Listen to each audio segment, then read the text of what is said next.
എക്കാലയിൽ travel ബ്ലോഗിൻ്റെ മറ്റൊരു പുതിയ വീഡിയോയിലേക്ക് ഏവർക്കും സ്വാഗതം.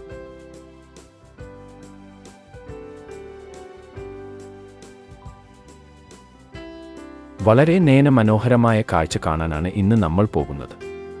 തിരുവനന്തപുരം നഗരത്തിൻ്റെ തൊട്ടടുത്ത് ഉള്ള തുമ്പ സെന്റ് സേവിയേഴ്സ് കോളേജിൻ്റെ കോമ്പൗണ്ടിൽ ഏകദേശം 6 ഏക്കറിൽ കൃഷി ചെയ്തിരിക്കുന്ന സൂര്യകാന്തി, മെറിഗോൾഡ് എന്നിവയുടെ പൂപ്പാടം കാണാനാണ് ആദ്യമായി ലക്ഷ്യമിടുന്നത്.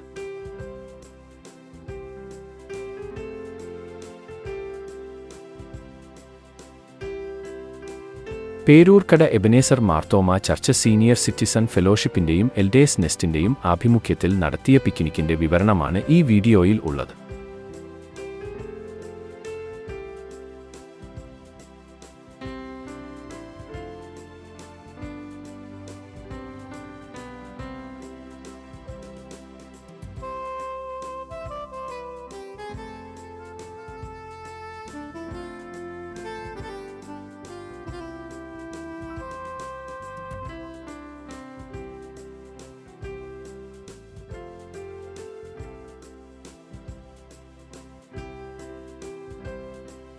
ശ്രീ ഉമ്മൻചെറിയാൻ്റെ പ്രാർത്ഥനയ്ക്ക് ശേഷം 8 മണിക്ക് തന്നെ യാത്ര ആരംഭിച്ചു.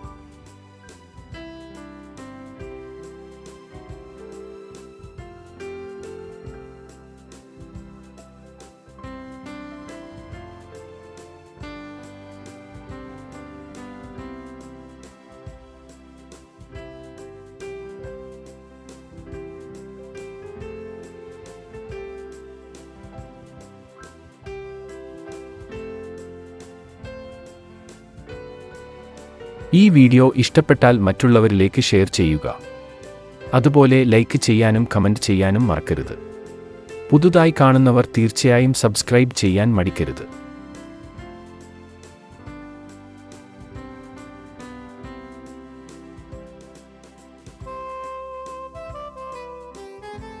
വീഡിയോ മുഴുവനായി കാണുക.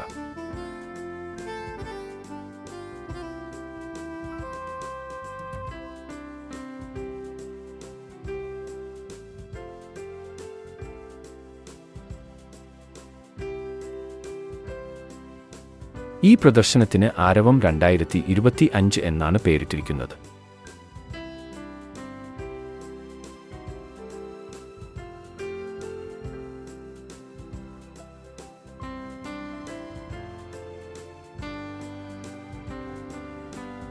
തുമ്പ സെന്റ് സേവിയേഴ്സ് കോളേജിൻ്റെ 6 ഏക്കർ സ്ഥലം പാട്ടത്തിന് എടുത്തതാണ് ഈ കൃഷി ചെയ്യുന്നത്. ഏകദേശം 30,000 സൺഫ്ലവർ ചെടികളും 25,000 ചെണ്ടുമല്ലി അഥവാ മെറിഗോൾഡിൻ്റെയും ചെടികളാണ് ഇവിടെ കൃഷി ചെയ്തിരിക്കുന്നത്. ഓറഞ്ച് കളറിലും യെല്ലോ കളറിലും ഉള്ളതാണ്. അത് തന്നെ ഫ്രഞ്ച് ആഫ്രിക്കൻ ഇനങ്ങളും ഉണ്ട്. ശ്രീ SV സുജിത്താണ് ഇത് കോർഡിനേറ്റ് ചെയ്യുന്നത്. ഇത് കടൽ പുറത്തെ പൂഴി മണലിലാണ് കൃഷി ചെയ്തിരിക്കുന്നത്.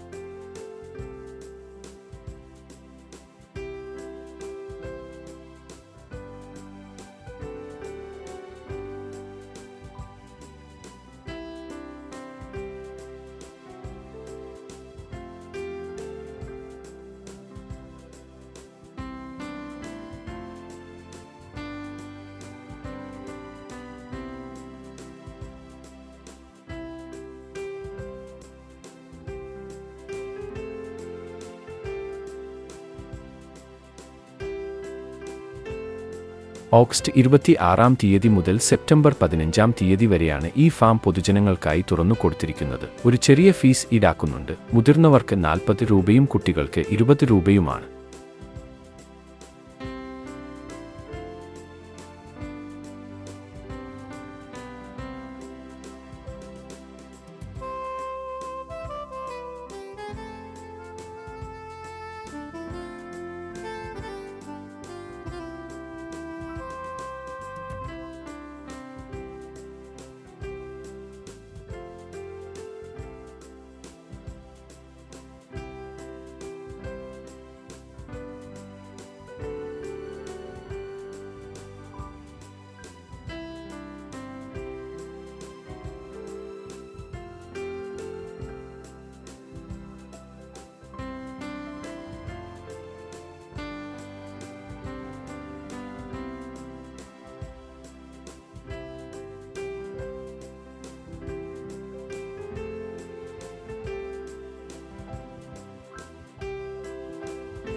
അവിടെ നിൽക്കുക എന്തും കൂടെ എടുത്തു.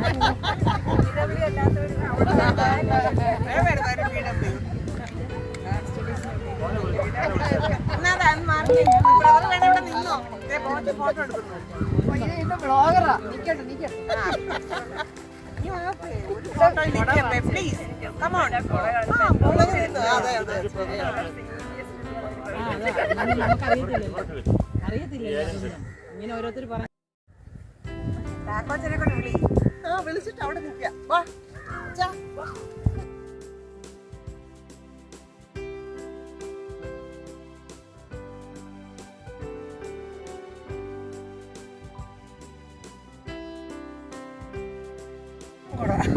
രണ്ടുപേര് തൊപ്പി കുഴപ്പമില്ല, ആരുമില്ല ഞങ്ങളെ. നമ്മൾ ഹെൽമെറ്റാ.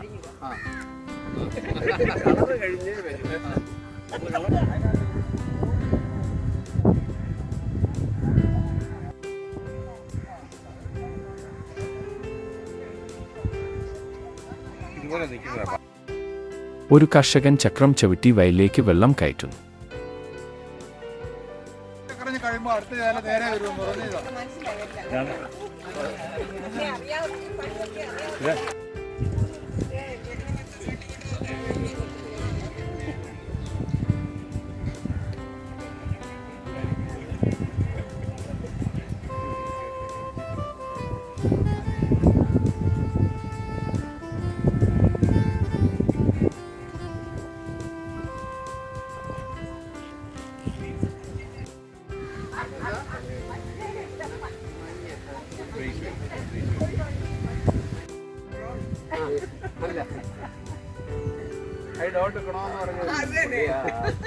What is the spelling of phenomenon?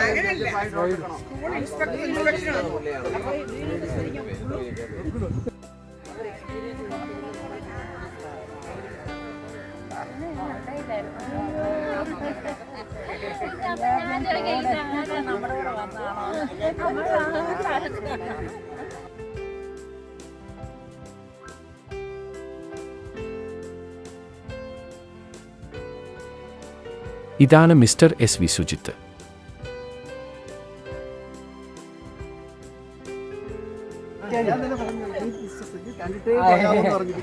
ഇത് കാഞ്ഞിരന്മാർ രവി അങ്കിള് ISRAയിലായിരുന്നു.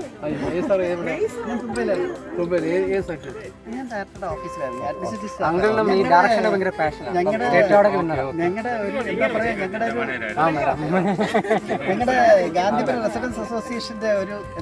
ഞാൻ അവിടെയാണ് താമസിച്ചിരുന്നത്. അപ്പൊ എന്റെ കുറെ കസ്റ്റമർ R&D അവിടെയായിരുന്നു. ഈ കസ്റ്റമർക്ക് ഞാൻ മിൽക്ക് വെജിറ്റബിൾ ഇതെല്ലാം കൊടുക്കുമായിരുന്നു. അവിടെ ഒരു 10,000 കുടുംബമുണ്ട്. അവിടെ നിന്നാണ്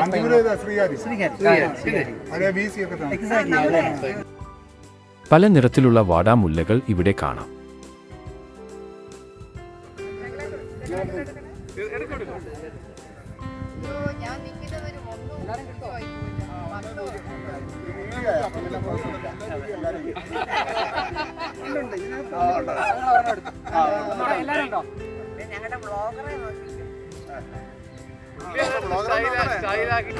ചെറിയ ഒരു വിശ്രമത്തിനും റിഫ്രഷ്മെന്റിനും ശേഷം നമ്മൾ അടുത്ത ഡെസ്റ്റിനേഷൻ ആയ വെട്ടുകാട് പള്ളി കാണാനായി പോകുന്നു.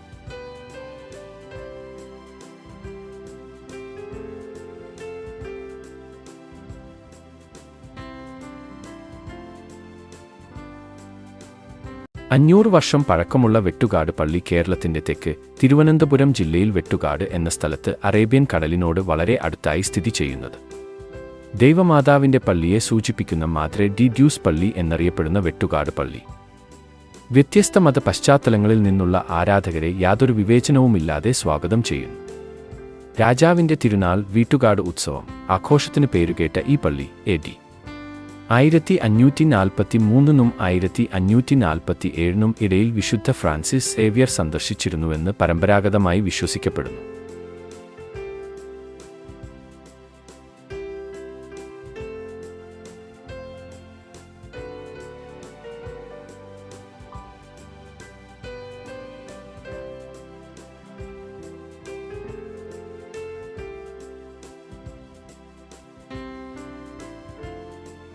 വെട്ടുകാട് ബീച്ചിലാണ് മനോഹരമായ ഈ പള്ളി സ്ഥിതി ചെയ്യുന്നത്. പള്ളിയുടെ ഉൾഭാഗം അതിന്റെ സൗന്ദര്യശാസ്ത്രവും ഗാംഭീര്യവും കൊണ്ട് ആരെയും ആകർഷിക്കുന്നു. ഇതൊരു ഇടവ പള്ളിയാണ്. പ്രാദേശിക സാംസ്കാരിക സാമൂഹിക പ്രവർത്തനങ്ങൾക്കുള്ള കേന്ദ്രമാണിത്. ഈ പള്ളിക്ക് ചുറ്റും പ്രാദേശിക ഭക്ഷണങ്ങളും ഉൽപ്പന്നങ്ങളും വിൽക്കുന്ന നിരവധി തെരുവ് ഭക്ഷണ സ്റ്റാളുകൾ ഉണ്ട്. വത്തിക്കാനിലേക്ക് പോകുന്ന ഒരാൾ ആദ്യം വെട്ടുകാട് പള്ളി സന്ദർശിക്കണമെന്ന് നാട്ടുകാർ വിശ്വസിക്കുന്നു. ഈ പള്ളി ആദ്യമായി കാണുന്നവർ അരമണിക്കൂറോളം അത്ഭുതപ്പെടും. 3 എൻട്രികളും ഏതാണ്ട് ഒരുപോലെയാണ്. പള്ളിയുടെ ഉള്ളിൽ പൂർണ്ണമായും തടി നിർമ്മിതിയാണ്. ഈ അത്ഭുതകരമായ നിർമ്മാണം നടത്തിയ ആളുകളുടെ കഴിവുകൾ പ്രകടിപ്പിക്കാൻ എനിക്ക് വാക്കുകളില്ല. മുഴുവൻ പൊതുജനങ്ങൾക്കും വായു വീശുന്ന വളരെ വലിയ മരഫാനുകൾ. നിങ്ങൾ മറ്റ് മതസ്ഥരാണെങ്കിൽ പോലും സന്ദർശിക്കാൻ പറ്റിയ സ്ഥലം. കടൽത്തീരത്തുനിന്നും റോഡരികിൽ നിന്നുമുള്ള പള്ളിയുടെ കാഴ്ച അതിശയകരമാണ്. പഴയ ശൈലിയുടെ ചില ഭാഗങ്ങൾ വാസ്തുവിദ്യ നിലനിർത്തിയിട്ടുണ്ട്. അതേസമയം ഇരുവശത്തും ഉയരമുള്ള ഗോപുരങ്ങളുണ്ട്. വ്യത്യസ്ത ഉദ്ദേശ്യങ്ങളുള്ള നൂറുകണക്കിന് ആളുകൾ കുരിശുമായി യേശുവിന്റെ മുന്നിൽ പ്രാർത്ഥിക്കുന്നു. മാദ്രെ ഡി ദേവൂസ് പള്ളി തീർച്ചയായും തിരുവനന്തപുരത്തെ ഒരു തീർത്ഥാടന കേന്ദ്രമാണ്. റോമിലെ പുരാതന പള്ളികളെ അനുസ്മരിപ്പിക്കുന്ന തരത്തിൽ നൂറ്റാണ്ടുകളുടെ ചരിത്രമുറങ്ങുന്ന പള്ളിയാണ് വെട്ടുകാട്. മാദ്രെ ദെ ദേവൂസ് ദേവാലയം. മാദ്രെ എന്ന ഇറ്റാലിയൻ വാക്കും ദെ ദേവൂസ് എന്ന പോർച്ചുഗീസ് വാക്കും ചേർത്താണ് മാദ്രെ ദെ ദേവൂസ്, ദൈവത്തിന്റെ അമ്മ, ദേവാലയം എന്ന് നാമകരണം ചെയ്തത്. കേരളത്തിന്റെ സാമൂഹിക സാംസ്കാരിക ഘടനയുടെ അത്ഭുതകരമായ ഒരു വശമാണ് നിരവധി ആരാധനാലയങ്ങളുടെ സാന്നിധ്യം. കേരളം നിരവധി വ്യത്യസ്ത വിശ്വാസങ്ങളെ സ്വീകരിച്ചിട്ടുണ്ട്. ഇതിന്റെ ഏറ്റവും മികച്ച ഉദാഹരണം മതങ്ങളുടെയും ആരാധനാലയങ്ങളുടെയും തികഞ്ഞ ഐക്യത്തിൽ കാണാൻ കഴിയും. ഈ കാര്യത്തിൽ തലസ്ഥാന നഗരമായ തിരുവനന്തപുരം മുന്നിൽ നിന്ന് നയിക്കുന്നു. വ്യത്യസ്ത വിശ്വാസങ്ങളിൽ നിന്നും ജീവിതത്തിന്റെ എല്ലാ തുറകളിൽ നിന്നുമുള്ള ആളുകൾ സന്ദർശിക്കുന്ന ഒരു ക്രിസ്ത്യൻ പള്ളിയായ വെട്ടുകാട് പള്ളിയാണ് ഇതിന്റെ ഒരു മികച്ച ഉദാഹരണങ്ങളിലൊന്ന്. രാജാവിന്റെ തിരുനാൾ ആഘോഷത്തിന് പേരുകേട്ട ഈ ആഘോഷം പള്ളിയിൽ പ്രത്യേക പ്രാർത്ഥനാ വഴിപാടുകളുള്ള ഒരു സവിശേഷ സംഭവമാണ്. ഉത്സവത്തിന്റെ പ്രധാന ദിവസം ക്രിസ്തു രാജാവിന്റെ പ്രതിമ വഹിച്ചുകൊണ്ട് ഒരു ആഘോഷ ഘോഷയാത്രയുണ്ട്. ഉത്സവ ദിവസങ്ങളിൽ പള്ളിയും പരിസരവും ആകർഷകമായി അലങ്കരിച്ചിരിക്കുന്നു. ഈ കാർണിവൽ തദ്ദേശവാസികൾക്കും സന്ദർശകർക്കും ഒരുപോലെ ഒരു വലിയ ആകർഷണമാണ്. തിരുവനന്തപുരം അന്താരാഷ്ട്ര വിമാനത്താവളത്തിന് 2.5 കിലോമീറ്റർ ദൂരത്തായി സ്ഥിതി ചെയ്യുന്ന ക്രൈസ്തവ ദേവാലയമാണ് വെട്ടുകാട് പള്ളി. തിരുവനന്തപുരം ലത്തീൻ അതിരൂപതയിലെ പ്രധാന തീർത്ഥാടന കേന്ദ്രമാണ് വെട്ടുകാട്. തിരുവനന്തപുരത്തെ വെട്ടുകാടിലുള്ള മാദ്രെ ഡി ഡ്യൂസ് പള്ളിയിൽ പുതുതായി ഉദ്ഘാടനം ചെയ്ത ചർച്ച് മ്യൂസിയം പവിത്രമായ ചരിത്രത്തിലേക്കും പൈതൃകത്തിലേക്കും ഒരു നേർക്കാഴ്ച നൽകുന്നു. പള്ളിയുടെ ക്രോസ് സ്റ്റാൻഡിന് സമീപം സ്ഥിതി ചെയ്യുന്ന മ്യൂസിയത്തിൽ ഒരിക്കൽ ഘോഷയാത്രകളിൽ കൊണ്ടുപോയിരുന്ന ക്രിസ്തു രാജാവിന്റെ ആദരണീയമായ പ്രതിമയുണ്ട്.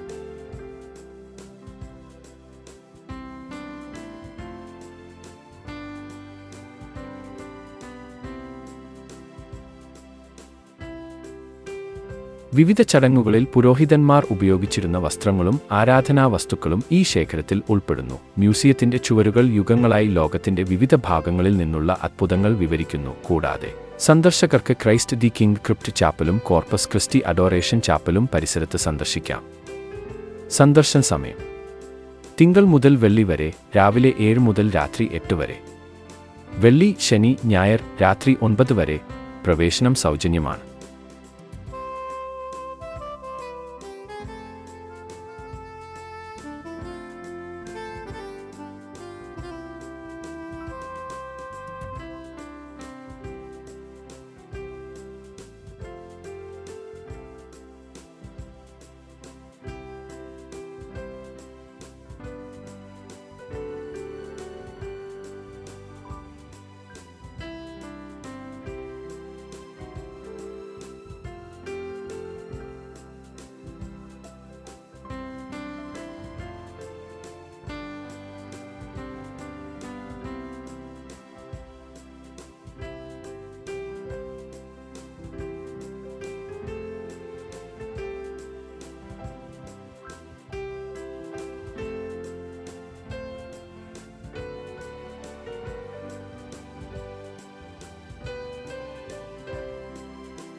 ഇപ്പോൾ സമയം ഏകദേശം 12 മണി കഴിഞ്ഞു. എല്ലാവർക്കും വിശപ്പ് തുടങ്ങിയതിനാൽ ഭക്ഷണം കഴിക്കാനായി അടുത്ത ഹോട്ടലിലേക്ക് പോവുകയാണ്.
എക്കാലയിൽ ട്രാവൽ ബ്ലോഗിന്റെ എല്ലാ വീഡിയോകളും യൂട്യൂബിൽ അവൈലബിൾ ആണ്, കാണാൻ മറക്കരുത്. വിഭവസമൃദ്ധമായ ഉച്ചഭക്ഷണത്തിനും പ്രാർത്ഥനയ്ക്കും ശേഷം എല്ലാവരും പിരിഞ്ഞു. ഇങ്ങനെ ഒരു യാത്ര തരപ്പെടുത്തിയ എൻ ഫിലിപ്പിനോടും ഉമ്മൻ ചെറിയാനോടും മറ്റ് ഭാരവാഹികളോടും ഉള്ള നന്ദി അറിയിച്ചുകൊണ്ട് ഈ വീഡിയോ ഇവിടെ അവസാനിപ്പിക്കുന്നു. ഈ വീഡിയോ ഇഷ്ടപ്പെട്ടാൽ മറ്റുള്ളവരിലേക്ക് ഷെയർ ചെയ്യുക. അതുപോലെ ലൈക്ക് ചെയ്യാനും കമന്റ് ചെയ്യാനും മറക്കരുത്. പുതുതായി കാണുന്നവർ തീർച്ചയായും സബ്സ്ക്രൈബ് ചെയ്യാൻ മടിക്കരുത്. പുതുതായി വരുന്ന അടുത്ത വീഡിയോയ്ക്ക് വേണ്ടി കാത്തിരിക്കുക. ദൈവം നിങ്ങളെ എല്ലാവരെയും സമൃദ്ധമായി അനുഗ്രഹിക്കട്ടെ.